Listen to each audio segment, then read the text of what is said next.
नमस्कार. मी प्राध्यापक बाबासाहेब. समाजात वावरत असताना आपण कोणती काळजी घ्यायची म्हणजे आपले जीवन सुखी होईल, हे आपण यम या अष्टांगापैकी एकाची माहिती घेत आहोत. अहिंसा, सत्य, अस्तेय, ब्रह्मचर्य याची माहिती आपण पाहिली. आज आपण अपरिग्रह याबद्दल माहिती घेणार आहोत. अपरिग्रह 5 यमापैकी 5वा यम.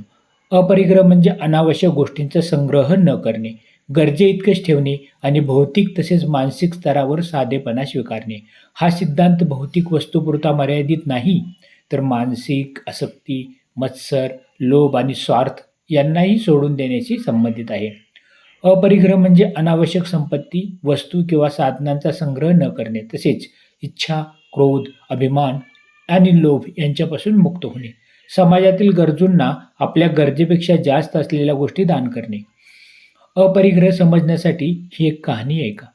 एकदा एका गावात नंदन नावाचा व्यापारी राहत होता. तो खूप श्रीमंत होता आणि त्याच्याकडे सोने, चांदी, जमीन आणि मौल्यवान वस्तूंचा प्रचंड संग्रह होता. त्याच्या घरात नेहमीच नवीन वस्तू येत असत. तो त्यांचा संग्रह करत असे, पण तरीही त्याला कधीच समाधान वाटत नसे. तो नेहमी विचार करत असे, माझ्याकडे आणखी काही असते तर किती बरे झाले असते. एकदा गावात एक जैन साधू आले. नंदनने त्यांच्याकडून अपरिग्रहाचा सिद्धांत ऐकला. साधूंनी त्याला समजावले, नंदन, खरे सुख बाहेरील वस्तूमध्ये नाही, तर मनाच्या शांतीत आहे. तुझ्याकडे जे आहे त्यात समाधान मान आणि जे गरजूंना देऊ शकतोस ते दान कर. नंदनला साधूचे बोल ऐकून विचार पडला.